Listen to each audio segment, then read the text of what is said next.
Well, we knew the day would come. We've almost got halfway through this podcast series without having to rush back to the office for a late night re-record. Take two. Mark, what kept you? We knew this would happen, eh? Well, we've done all right. What was it, 44? We've had a good run. Big time, big time. I'm Mark Stone. And I'm James Matthews.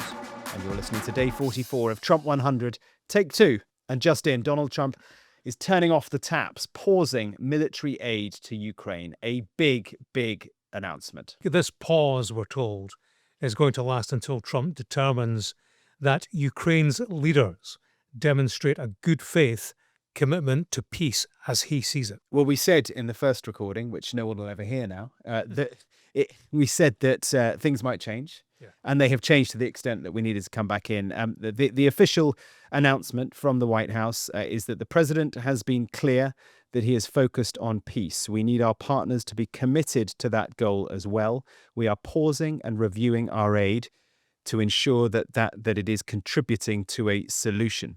And Fox News is quoting a Trump administration official as saying, this is not a permanent termination of aid. It is a pause. I think what it is tightening the screws as tight as they possibly can. Yeah, it's the business of negotiation. Donald Trump playing hardball, effectively. You either come to the table and do what we want you to do, to, as he says, show a commitment to peace. I think what he wants, and we'll talk about this, is an apology from Zelenskyy. But without Zelenskyy kissing the ring, he doesn't get what he needs, the weapons.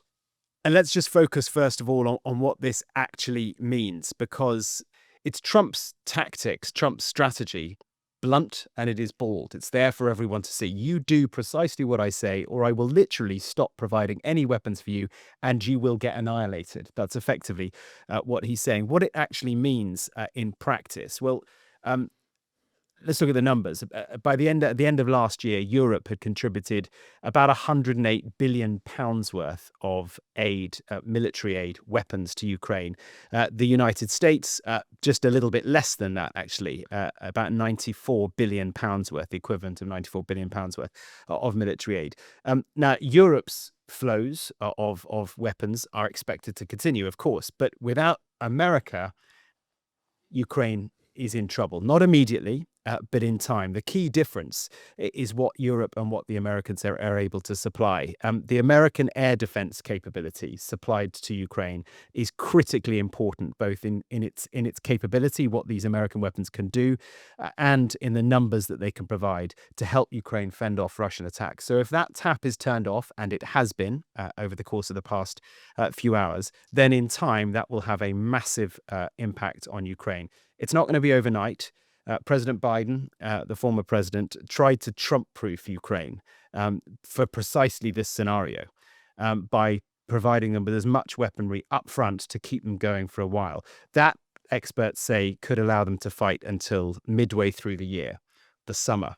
Now, the summer is when the fighting traditionally has been at its most intense, and that is the point at which, if this pause turns into something more permanent, I don't think it will, because I think it might pull Zelenskyy to do what Trump wants him to do. But if it was to last, then by the summertime, the Ukrainians could be in big, big trouble. Yeah, White House officials are saying that all U.S.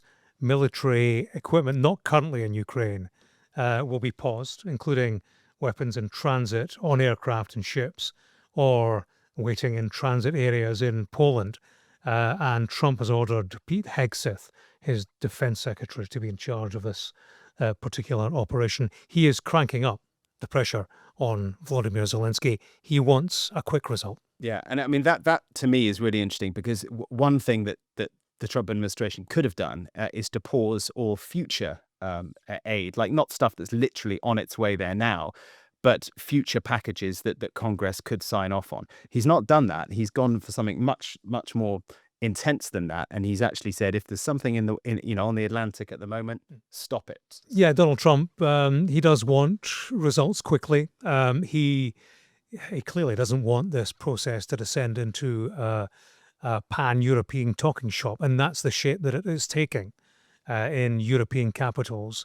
Donald Trump is a man in a hurry, is a politician in a hurry who promised peace quickly in Ukraine. It looks like that becomes more elusive as time goes on so clearly. This is the transactional president nailing Zelensky to the wall. Now, in the coming hours, the president will be on Capitol Hill for the joint session to Congress. This is, in any other year, it's known as the State of the Union Address. In an inauguration year, the first year of a president, it's known as the what is it? Joint sessions of Congress. Was that it? Yeah, joint sessions of Congress. Anyway, the reason I think that all this is linked, the reason I brought it up now, is because what Donald Trump wanted to do at this event, 9 o'clock Tuesday evening, I think it's 9 o'clock, is to present successes, achievements. And one of them was going to be the outer contours of a peace deal for Ukraine. And that would have involved Zelensky last Friday towing the line, signing the minerals deal. Do you remember we've talked so much about that? It didn't happen. Zelensky was kicked out because he misbehaved, according to the Team Trump. He was disrespectful. He then refused to apologize for it. That was the point at which a rocky relationship went south very, very quickly. Now, between Friday and where we are now, I think there was an expectation from Team Trump that Zelensky would have apologized. I think behind the scenes, European leaders are probably saying, some officials have said to me they don't think Zelensky dealt with Friday very well, and that actually what he needs to do is swallow his pride and apologize. As things stand, he has not. He's kind of done nothing. Trump is more and more angry, and so that's why I think we've seen him push this button and say, okay, fine, I'm going to stop sending you any more weapons. It's all part of Trump's art of the deal, isn't it? The difficulty for Zelensky, of course, is the man that he is dealing with, Donald Trump, increasingly Russia-aligned. And all the events in the Oval Office and the public statements we have heard from Donald Trump, we have heard the Russian bear roar, speaking about, who started the conflict.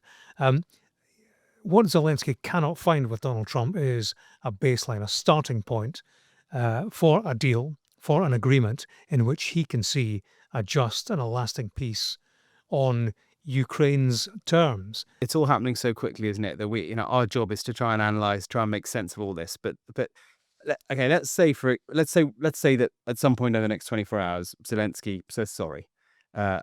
It didn't go the way I wanted it to go on Friday. I didn't say the right things. I'm sorry. We're totally appreciative for all of you all that you've done. I'll sign the minerals deal. I want peace. Let's find peace. If he says all that, then the military aid switches on again. We're back to where we were. Trump comes out at the State of the Union, or whatever they're calling it this year, and presents himself as just this peacemaker. Yeah. What then? Because the part of this puzzle that no one has even talked about is Putin. I mean, Putin is sitting in the corner stroking his white cat, Well, enjoying the spectacle. Of course he is. I don't think.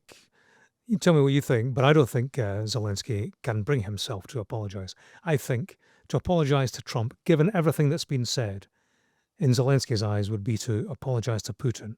And I think that crosses a red line, a Russian red line, which is why Zelensky won't go for it. So what then? I mean, so what the weapons don't restart again? Yeah, they need to find some kind of solution, and maybe ultimately the solution is to somehow massage Zelensky out of the picture. That's what the Americans want. For me, I still don't see how we get from the point at which the mineral deal is signed to peace, because the one missing piece for me is Putin. I mean, what has he been asked to do?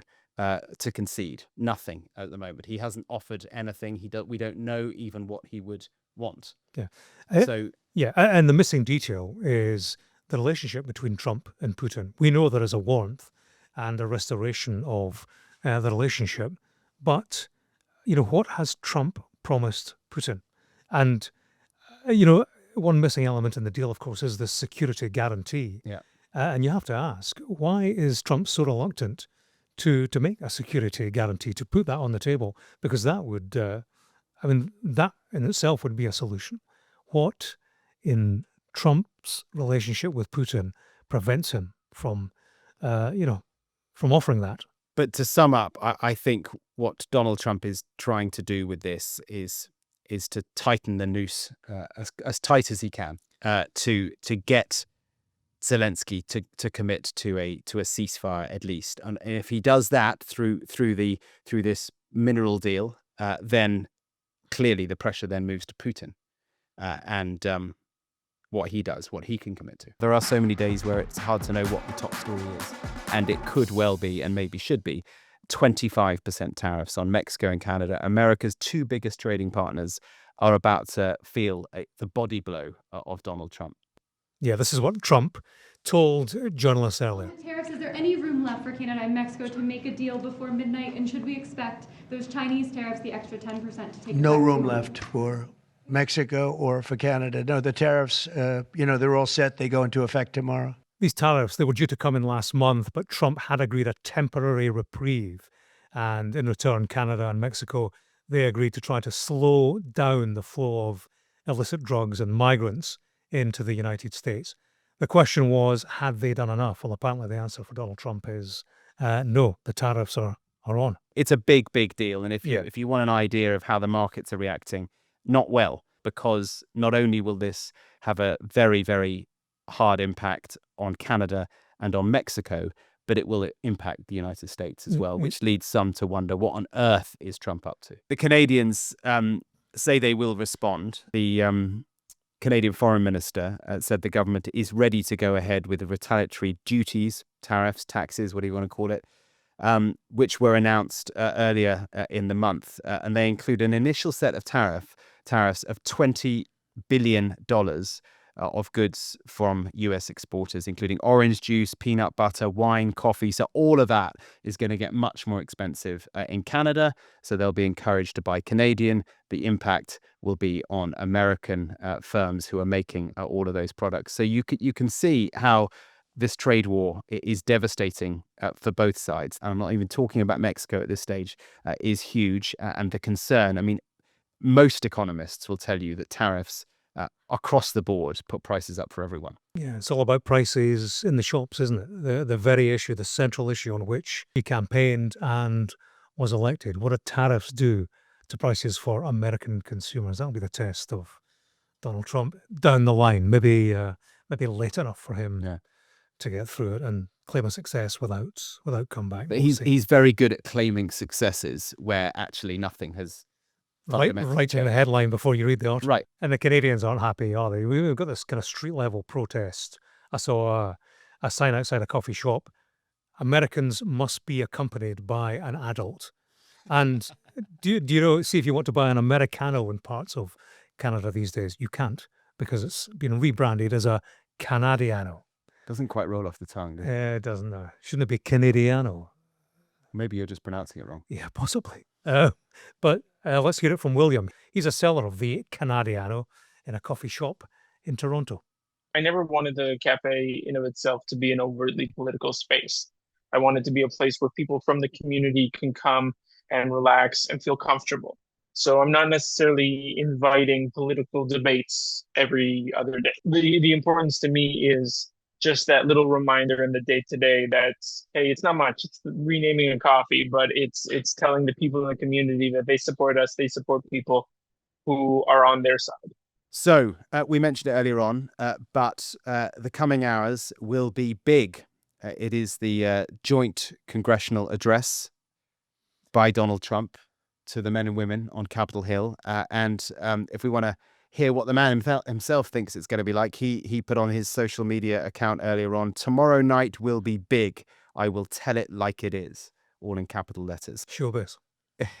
It's a big moment. I think, last week, Donald Trump's expectation was that he would be able to announce that he was beginning to find peace in Ukraine, that a minerals deal with Ukraine had been signed, and that was great for the American people, and that the next stage would be peace talks between Russia and Ukraine. Now, as we record, he's not going to be able to do that. So how will he frame Ukraine? Don't forget, that's the war he said he would end in a day. He certainly hasn't managed to do that.